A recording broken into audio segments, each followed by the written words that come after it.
Hello there.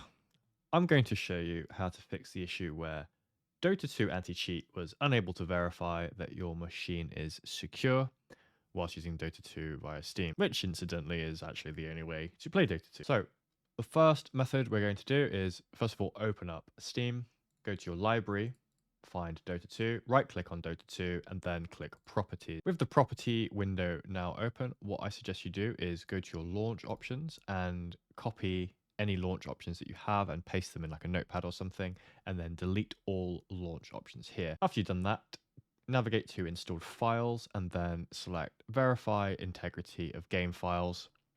Depending on how fast your computer is, this may take a little while, but don't panic, just let it do its thing. If that hasn't fixed your issue, we close out of Steam and then go down to the taskbar in the bottom right and make sure that Steam is closed by right clicking on it and then click exit Steam, and then that'll shut down. From here, open up the search and search for Steam, and then right click on it and then click open file location and do the same thing again. So find Steam, right click on it, then select open file location again. And then finally, we actually get to the real Steam application. So right click on this again, select show more options and then click property. With properties now open, click compatibility and navigate to run this program as an administrator and then click apply. If that still hasn't fixed your issue, the last thing we can do is in the top left with Steam open, click on Steam, click on settings, navigate down to download and then press the clear cache button here. You will have to relog into Steam after you've done this, so ensure that you know your login credentials. If this video helped you, please consider giving it a like.